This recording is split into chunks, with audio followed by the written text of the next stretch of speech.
हाँ तो नमस्कार जी, आइए फिर एक नए वीडियो में हम लोग आज देखेंगे साइंस का महत्वपूर्ण सब्जेक्टिव क्वेश्चन जो बोर्ड परीक्षा में सीधे आपको पूछे जाएंगे। ठीक ना, ये प्रश्न जो है ना आपको 50 सब्जेक्ट के क्वेश्चन करवाने वाले फिर यानी कि साइंस का जो कि सभी चैप्टर का इसमें क्वेश्चन मिलेगा जो बोर्ड परीक्षा में आपको सीधे प्रश्न आने वाले हैं। ठीक ना, तो आप लोग ये जो वीडियो मिलने वाला है पार्ट 1, पार्ट 2, पार्ट 3 ऐसे करके वीडियो मिलने वाला बाबू, तो सभी लोग इस वीडियो को ना पूरा अंत तक जरूर देखिएगा। आपके भी हम इतना मेहनत कर रहे हैं तो आप लोग भी हमारे साथ जो ना मेहनत करना आपको जरूरी है, तभी आप लोग ना बोर्ड परीक्षा में अच्छा नंबर पास करोगे यानी कि अच्छा नंबर लाओगे। ठीक है ना, तो चलिए हम लोग क्वेश्चन देखेंगे किस प्रकार का क्वेश्चन आने वाला है। क्वेश्चन देखने से पहले एक इंपॉर्टेंट बात यहाँ पर है कि आप लोग जो है ना व्हाट्सएप ग्रुप में आपको ज्वाइन करना बहुत जरूरी है। ठीक है ना, व्हाट्सएप ग्रुप को ज्वाइन करने के लिए आपको इस पर मैसेज कर देना, हाँ हमें इधर से हम जो ना आपको जो है एक लिंक दिया जाएगा ग्रुप में जुड़ने के लिए, उस पर क्लिक करके आप लोग क्या हो सकता है वहाँ से ज्वाइन हो सकता है बाबू। ठीक है, तो चलिए हम लोग ये क्वेश्चन को स्टार्ट करते हुए आप लोग को जो साइंस का जो महत्वपूर्ण क्वेश्चन है यानी कि बोर्ड परीक्षा में जब पूछा जाता है वही प्रश्न हम आपके बीच लेकर आए हैं। ठीक है ना, तो समझिएगा क्या क्या कहा जा रहा है। पर देखिएगा प्रकाश क्या है बाबू, बताइएगा प्रकाश क्या है, इसका विशेषता लिखे थे। प्रकाश है हम लोग किसको बोलेंगे, तो हम लोग जो भी वस्तुएं देख रहे हैं उसको हम लोग क्या कहेंगे, प्रकाशी के माध्यम से देख रहे हैं ना, तो उसी को हम लोग बोलेंगे प्रकाश। एक ऐसा माध्यम, देखिएगा प्रकाश जो है ना एक ऐसा माध्यम है जिसके द्वारा क्या हम वस्तु को देखने की अनुभूति यानी कि अनुभूति होती है, उसी को हम लोग क्या कहेंगे, प्रकाश कहेंगे। क्या कहते हैं बाबू, उसी को हम लोग प्रकाश कहेंगे। यहाँ से समझ गए, यहाँ से आप लोग ना 2 नंबर यहाँ से कंप्लीट हो गया। ठीक है, इसका विशेषता आपको याद रखना है। इसको विशेषता प्रकाश में जो ना क्या क्या विशेषता है, तो प्रकाश का जो विशेषता है ना, प्रकाश की जो है ना एक ऊर्जा का रूप है। प्रकाश के अगर आपसे पूछा जाएगा कि लाइट जो एनर्जी है वो क्या है, एक ऊर्जा का रूप है। क्या है, एक ऊर्जा का रूप है। ठीक है ना, क्या है, एक ऊर्जा का रूप है। ठीक है, याद रखिएगा इस प्रश्न को। अगला पॉइंट आपसे पूछा जाएगा प्रकाश एक विद्युत तरंग है। आप अगर आपसे बोर्ड परीक्षा में इससे ऑब्जेक्टिव क्वेश्चन बनता है कि प्रकाश एक विद्युत क्या है, तो तरंग है। क्या है, विद्युत तरंग, आपको याद होना चाहिए इस प्रश्न को। ठीक है, चलिए अगला पॉइंट देखिएगा प्रकाश की चाल जो होती है ना सबसे जो अधिक होती है ना वो किस में होती है। अगर आपसे पूछा जाएगा कि प्रकाश की जो चाल होती है ना वो सबसे अधिक किस में होती है, तो आपको क्या जवाब लगाना, निर्वात में होती है। क्या इसमें होते हैं बाबू, तो निर्वात में होती है। ठीक ना, चलिए अगला पॉइंट ध्यान दीजिएगा। अगला पॉइंट करा प्रकाश से देव जो होता है हमेशा, देखिए प्रकाश जो आता है ना हमेशा क्या होता है, सीधी रेखा में गमन करते। देखें कभी ऐसा करके देखेंगे प्रकाश जा रहा है, कोई भी चीज़ देखते होंगे अगर आपका खिड़की खुला हुआ रहता है तो ऊपर से जब प्रकाश आता था डायरेक्ट आता है, ये नहीं कि इधर से आता फिर इधर चल जाता है, ऐसा नहीं होता है। ठीक ना, याद रखिएगा प्रकाश हमेशा क्या करते हैं, सीधा रेखा में गमन करती है। ठीक है ना बाबू, याद रखिएगा इस पॉइंट को। अगला जो पॉइंट है ना प्रकाश का जो है ना अनुप्रस्थ, प्रकाश जो है ना क्या है, एक अनुप्रस्थ तरंग है। ठीक ना, क्या है, एक अनुप्रस्थ तरंग, आपको याद रखना है इस प्रश्न। चलिए अगला प्रश्न देखिएगा बाबू। अगला प्रश्न क्या कर रहा है, अगला प्रश्न बहुत ही लाजवाब दम वीआईपी क्वेश्चन समझिएगा।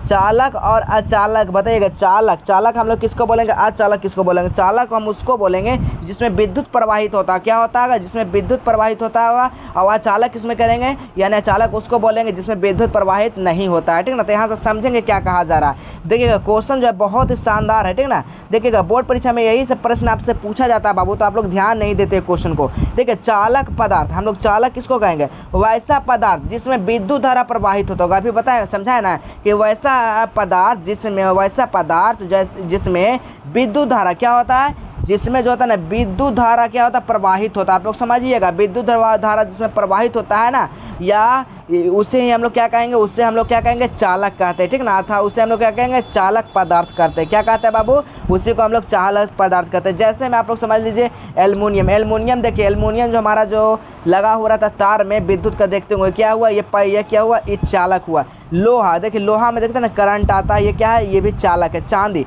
चांदी जो है ना इसे सबसे अच्छा चालक माना जाता है। ठीक है, इस चांदी को जो है ना सबसे अच्छा चालक माना जाता है। जो सबसे इसमें ऑब्जेक्टिव क्वेश्चन बनेगा कि सबसे अच्छा चालक कौन में से कौन सा, तो आप लोग लगाइएगा क्या, चांदी है। ठीक ना, तांबा क्या है, ये भी तांबा जो है ना ये भी क्या है, यानी कि चालक है। ठीक ना, इत्यादि और भी हो सकता है कुछ चीज़। ठीक ना, यहाँ पर आदि दिया गया है। चलिए आगे हम बात करेंगे नन यानी कि क्या कहा यहाँ पर, यानी कि अगला क्या देखेंगे, यानी कि अचालक। अचालक हम लोग किसको बोलेंगे बाबू, बताइएगा आप लोग फटाफट जवाब दीजिए। अचालक हम लोग किसको बोलेंगे, समझिएगा, हाँ बात से समझिएगा क्या बताया जा रहा है। अचालक यानी कि अचालक हम लोग किसको बोलेंगे, ये सभी धातुओं का ये जो है ना विद्युत चालक होती है, सभी में क्या होता है वो विद्युत चालक होती है। यहाँ पर समझिएगा अचालक जो है ना, अचालक पदार्थ हम लोग किसको कहेंगे बाबू, समझिएगा अचालक पदार्थ हम लोग वैसे कैसे कहेंगे, वैसा पदार्थ जो विद्युत जिसमें क्या होता है, धारा जो है ना विद्युत धारा नहीं प्रवाहित ना होती है, उसी को कहेंगे अचालक। वैसा पदार्थ जिसमें विद्युत धारा जो ना प्रवाहित क्या होता है, नहीं होता है, उसे क्या कहते हैं, अचालक कहते हैं। जैसे देखिए लकड़ी,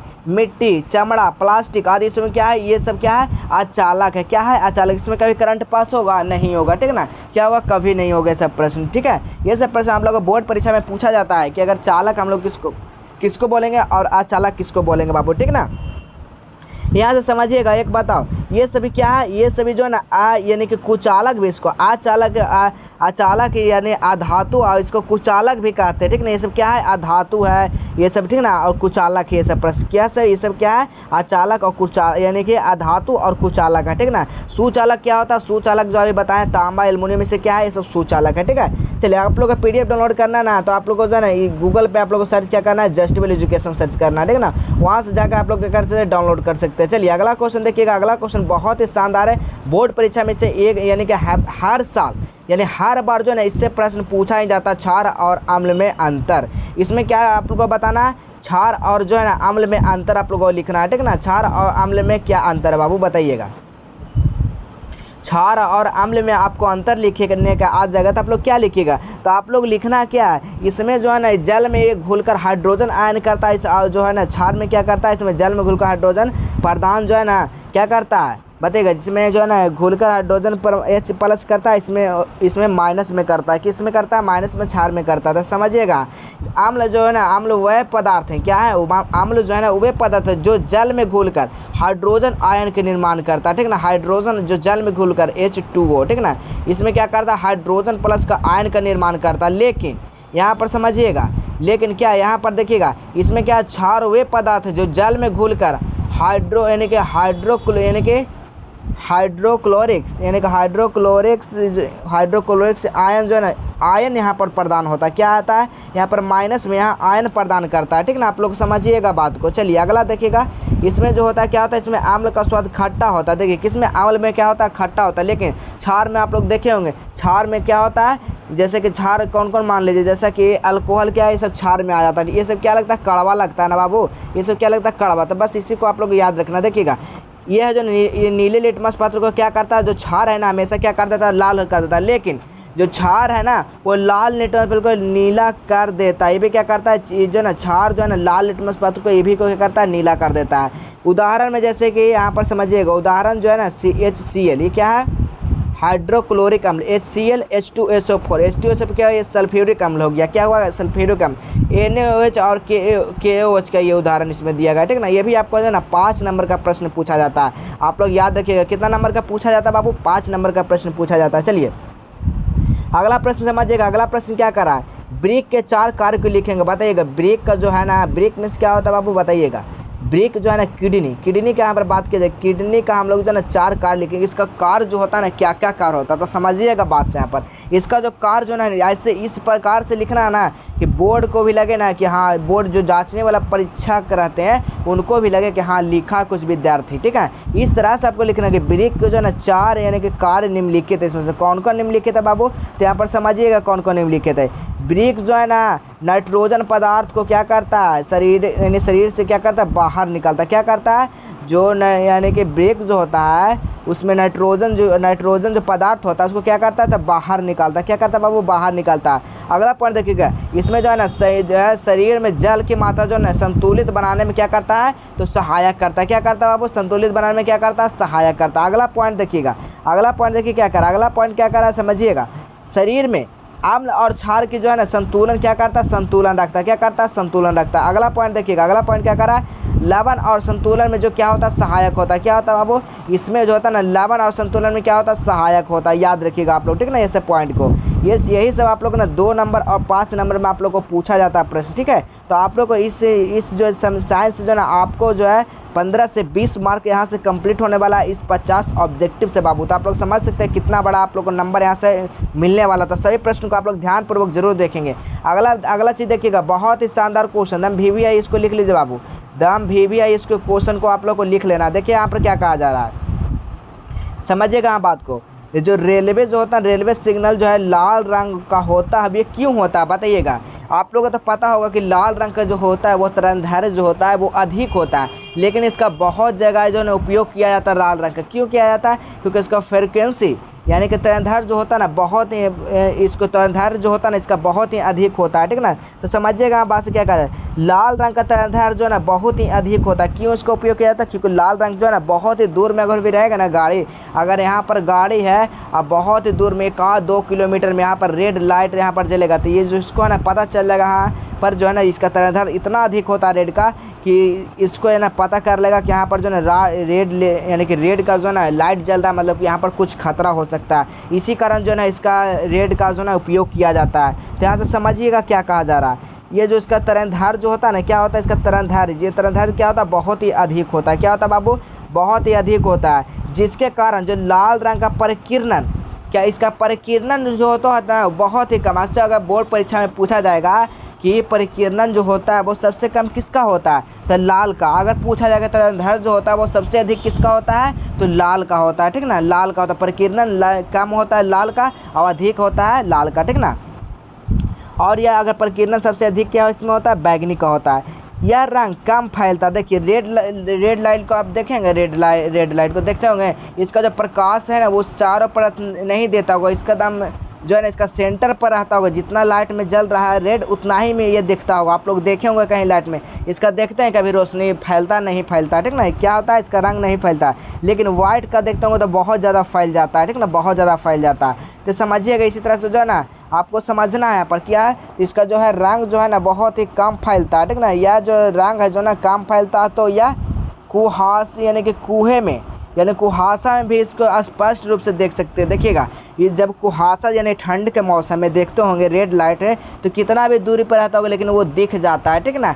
जैसे आप लोग एक लेज़र लीजिए, लेज़र लाइट, ठीक ना। एक लेज़र लाइट जो आप लोग रेड वाला यानी कि इसमें जो रेड लाइट से लेज़र लाइट जो जलता है आप लोग बाज़ार में खरीदे होंगे या मेला में खरीदे होंगे तो उसमें जो 50 रुपये में शायद देता होगा, उसका देखते होंगे कितना दूर तक रेड लाइट चला जाता है। देखते होंगे रेड लाइट मारते हैं कितना, लेकिन उसका कलर जो है ना फैलता है नहीं फैलता, ठीक ना।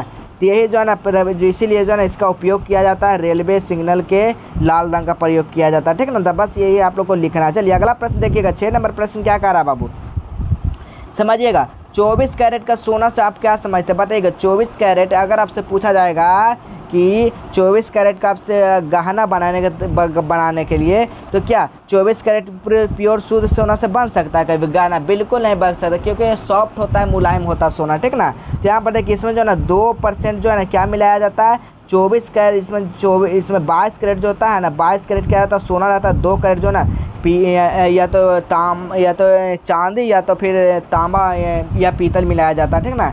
दो यानी कि 2 कैरेट, ठीक ना। तो समझिएगा हम बात से क्या कर रहा है, 24 कैरेट का सोना से आप क्या समझते हैं, ये जो ना शुद्ध सोना, इसको क्या मानते हैं, शुद्ध सोना, यानी कि जो प्योर जो सोना होता है ना, प्योर सोना, इसी को हम लोग बोलते हैं 24 कैरेट का प्योर सोना होता है। लेकिन इसका ये जो ना बहुत ही मुलायम और नर्म होता है। क्या होता है, अगर 24 कैरेट का सोना आप लोग को दिया जाएगा तो मुलायम और नर्म होता है, जिसके आभूषण नहीं बनाया जा सकता। देखिए इसका आभूषण बनाएगा ना तो तुरंत टेढ़ हो जाएगा, तुरंत चिपटा हो जाएगा, ठीक ना। इसी तरह से आप लोग समझिएगा बात को। यहाँ पर क्या बताया जा रहा है बाबू, ये इसको कठोर बनाने के लिए ना तांबा या चांदी का मिलाए जाते, बताए ना, तांबा या ये पीतल या तो चांदी इसमें ना 2 कैरेट मिलाया जाता है, जिससे क्या होता है वो मजबूत पकड़ करती है, ठीक ना, मजबूत बनाती है। ताकि आभूषण बन पाए, हमारे देश में आभूषण बनने के लिए ना 22 कैरेट सोना का प्रयोग किया जाता है। कितना कैरेट का, तो 22 कैरेट का हमारा आभूषण बने, जो सोना यानी कि गहना जिससे बनता है, ठीक ना, आभूषण, उसमें क्या 22 कैरेट का सोना। यहाँ पर से आप लोग को क्वेश्चन पूछा जाएगा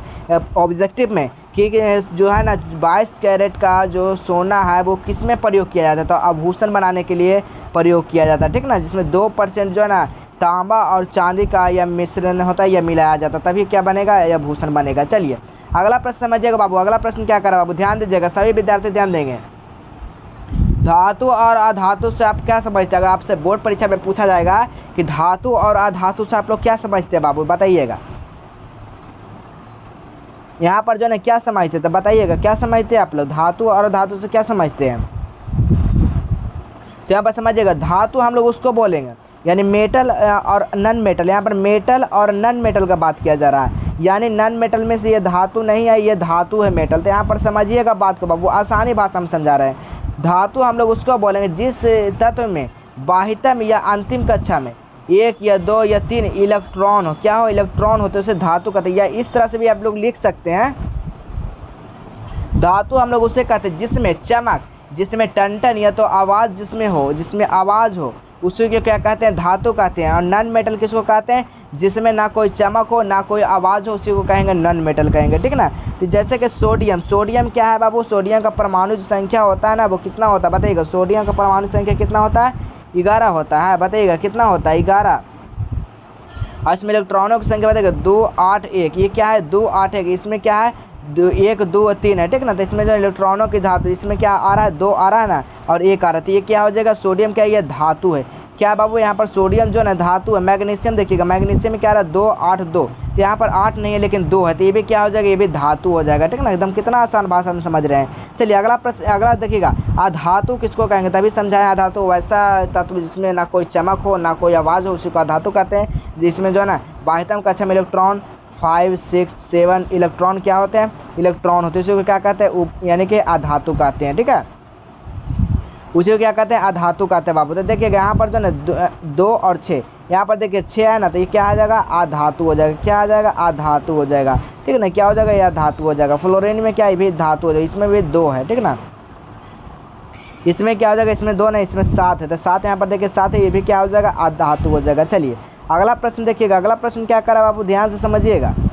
प्रकाश का प्रकीर्णन से आप क्या समझते हैं बताइएगा। जो प्रकाश का प्रकीर्णन है, अगर आपसे बोर्ड परीक्षा में पूछा जाएगा कि आप लोग जो है ना प्रकाश का प्रकीर्णन से आप लोग क्या समझते हैं बाबू बताइएगा, तो आप लोग का क्या जवाब देना है, क्या समझते हैं आप लोग प्रकाश के प्रकीर्णन से, तो आप लोग का क्या जवाब देना है। तो वह प्रकाश जो, कैसा प्रकाश, वह प्रकाश जो किरणें किसी कण से टकरा कर, अगर कोई किरण आ रहा है कोई कण से टकरा कर सभी दिशाओं में फैल जाती है, सभी दिशाओं में क्या हो रहा है, फैल जा रही है, ठीक है ना। सभी दिशाओं में क्या हो रहा है, फैल जा रही है, उसी घटना को हम लोग क्या कहेंगे, उसी घटना को प्रकाश का प्रकीर्णन कहते हैं। क्या कहते हैं, उसी घटना को हम लोग क्या कहेंगे, प्रकाश का प्रकीर्णन कहेंगे। प्रकाश के प्रकीर्णन के कारण जो ना आकाश का रंग क्या होता है, नीला, क्या दिखाई देता है, नीला दिखाई देता है। अगर आप लोग देखते होंगे कि जो आप प्रकाश जो है ना, आकाश जो है नीला क्यों दिखाई देता है, प्रकाश के प्रकीर्णन के कारण ही आकाश जो है नीला दिखाई देता है। और ये वायुमंडल में नीले रंग का प्रकीर्णन जो होता है ना वो सबसे अधिक होता है, ठीक ना। वायुमंडल में जो है ना इसका प्रकीर्णन है यानी जो बहुत ही अधिक है, ठीक है ना बाबू। चलिए अगला प्रश्न देखिएगा, बहुत ही शानदार क्वेश्चन। अगला प्रश्न ध्यान दीजिएगा सभी लोग, एलपीजी क्या है, ये एक अच्छा ईंधन बताइएगा। एलपीजी का प्रयोग कहाँ पर किया जाता है बाबू बताइएगा। एलपीजी का हम लोग प्रयोग करते हैं ना, किस में करते हैं बताइएगा। एलपीजी का प्रयोग हम लोग कहाँ करते हैं, तो खाना बनाने में करते हैं ना जी। कहाँ करते हैं, खाना बनाने में करते हैं, ठीक ना। ये एलपीजी क्या है, एक ब्यूटेन गैस है। क्या है, ये ब्यूटेन गैस है, आप लोग याद रखिएगा। लेकिन ये भी एक प्रकार का है। एलपीजी जो है ना ये रंग यानी कि गंधहीन है, ठीक ना। ये क्या है, गंधहीन यानी बिना गंध वाला गैस है। लेकिन इसका जो है ना प्रयोग किस में किया जाता है, रसोई गैस में। हम लोग खाना बनाने में प्रयोग करते हैं। इसमें जो ना एक गैस मिलाया जा सकता है ताकि पता चल सके कि इसका रिसाव या कहीं गैस तो लीकेज नहीं है। अगर इसमें गैस वो नहीं मिलाया जाएगा तो क्या होगा, कहीं भी आग लग सकती है। और कहीं भी आग से अगर नहीं पता चलेगा, हम लोग को नाक में जो आएगा गैस वो नहीं पता चलेगा ना, तो क्या हो जाएगा, आग लग जाएगा। लेकिन इसी कारण जो है इसमें एक गैस मिलाया जाता है, वो गैस का नाम है ना एथिल मरकैप्टन है। क्या नाम है इसका गैस का, एथिल मरकैप्टन। जैसे बोर्ड परीक्षा में पूछा जाता है कि एलपीजी का जो गैस है उसमें कौन सा यानी कि गंध मिलाया जाता है, ताकि वो गंध मिलाया जाता। तो आप लोग क्या लगाइएगा आंसर, एथिल मरकैप्टन लगाया था। तो समझिएगा यहाँ पर बातों से, ठीक है ना। एलपीजी का पूरा नाम क्या हुआ, लिक्विफाइड पेट्रोलियम। सबसे बोर्ड परीक्षा में भी पूछा जाएगा कि एलपीजी का पूरा नाम क्या है, तो आप लोग क्या लिखिएगा, लिक्विफाइड पेट्रोलियम।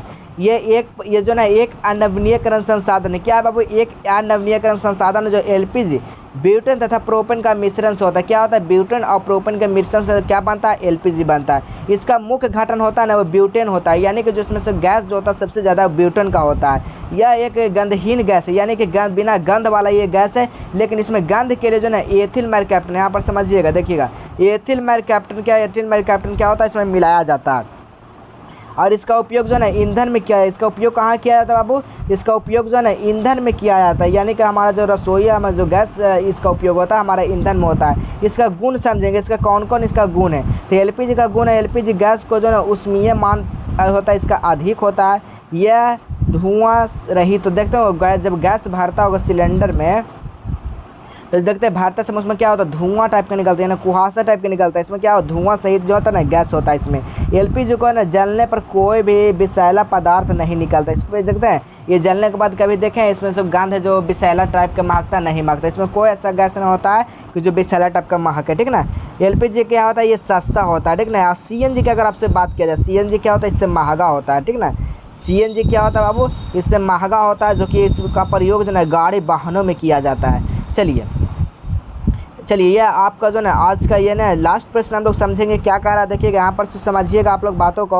उत्तल और अवतल दर्पण में क्या होगा, आपको अंतर लिखना है, ठीक ना। क्या लिखना है आपको, उत्तल और अवतल में अंतर। तो उत्तल में क्या होता है, हमेशा प्रतिबिंब, इसमें होता है ना हमेशा दर्पण का प्रवर्तक जो होता है हमेशा क्या होता है, उभरा हुआ रहता है। देखते हैं आप लोग समझिएगा इस बात को।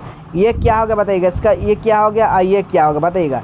इसका ये जो ना उत्तल है, क्या है ये उत्तल है, ये क्या है ये अवतल है, ठीक ना। क्या है अवतल है। उत्तल का प्रवर्तक सतह जो है ना ये क्या होता है, उभरा हुआ रहता है। क्या रहता है, उभरा हुआ रहता है, ठीक ना। लेकिन अवतल का जो सतह है ये क्या हुआ, ये धंसा हुआ रहता है ना बाबू। क्या रहता है, ये धंसा हुआ रहता है, ठीक ना। आप लोग समझिएगा, बातों से हमारा समझिएगा। इसका जो रहता है परावर्तक सतह वो क्या रहता है, धंसा हुआ रहता है। अगला यहाँ पर देखिएगा, उत्तल दर्पण जो हमेशा क्या होता है, काल्पनिक प्रतिबिंब बनाता है। ये क्या बनाता है, हमेशा काल्पनिक प्रतिबिंब बनाता है। लेकिन अवतल जो हमेशा क्या बनाता है, वास्तविक और काल्पनिक ये दोनों बनाता है, लेकिन उत्तल से काल्पनिक बनाता है। और इसमें जो छोटा प्रतिबिंब बनता है, किसमें बनता है, तो उत्तल में छोटा प्रतिबिंब बनता है, इसमें जो है ना बड़ा प्रतिबिंब बनता है अवतल में। इसमें जो है ना कि इसमें सीधा प्रतिबिंब बनता है कि उत्तल दर्पण में क्या बनेगा, सीधा प्रतिबिंब बन, लेकिन इसमें सीधा और उल्टा दोनों प्रतिबिंब बनता है। इसमें जो है दृष्टि से बड़ा दिखाई देता है, इसमें उत्तल में जो ना इसमें जो है ना बड़ा दिखाई देता है, इसमें जो है ना क्षेत्र में क्या होता है, इसमें क्षेत्र में छोटा दिखाई देता है। तो बस आज का जो प्रश्न में ना इतना ही तक हम लोग रहने देते हैं। फिर मिलेंगे हम अगले वाला वीडियो में, अगले वाला पार्ट में। तब तक के लिए जय हिंद।